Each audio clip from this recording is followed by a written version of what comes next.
Hello and welcome to Desperate Dave's Distractions. I'm Desperate Dave and this is Cressida Croc, one of my flatmates. So today we thought we would do a bit of a cookery class, cooking porridge. This is part of Cressida Croc's crazy coronavirus crisis culinary course. Bit of a mouthful. So first thing to do when you're cooking is to put on your chef's hat, if you've got one. I'll have to make do with this. Chris, would you like to put on your hat, please?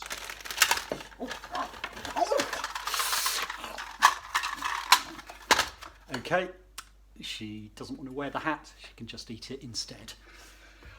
Moving on to the ingredients. So the instructions say 50 grams of porridge oats per person.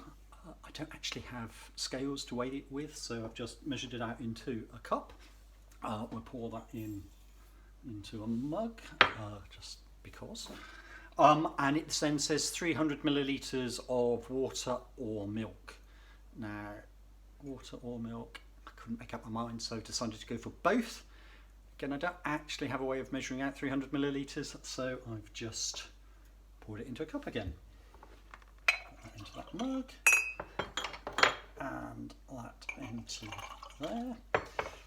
In fact, the ingredients did say 50 grams per person, 300 millilitres in total, which sounds a little bit odd to me. If there were 3 people, that's 150 grams. Still with just 300 millilitres, could end up being very stodgy porridge. But anyway, let's move on.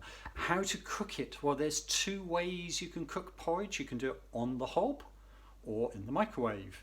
Well, I thought, firstly, why not try both? So let's mix the ingredients together. Give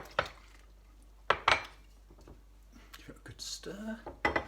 And funnily enough, I have prepared some in the microwave already. So we'll close the microwave, set that to go. And whilst that's doing that, let's try doing it on the hob. So give it a good stir. Now the important thing when you're cooking porridge on the hob is to keep stirring it. You don't want it to burn on the bottom. And let's see how the microwave's coming on. Yes, that's bubbling up nicely. In fact it does seem to be bubbling quite a lot. Now it does say to do it for 2 minutes.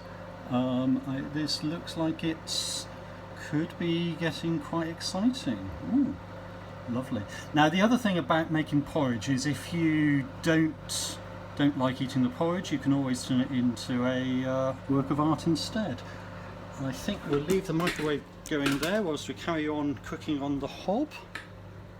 Doesn't seem to be cooking very much. Never mind. Ooh, I think that microwave porridge is just about done. There. Still stirring that, nothing much happening on the hob.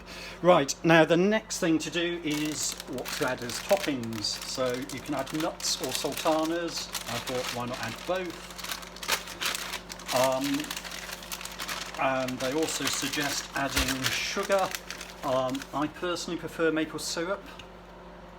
And then my dad, because he's Scottish, he likes to add a little bit of salt. So let's add some salt and we're ready to eat. Right, bon appetit. Bye.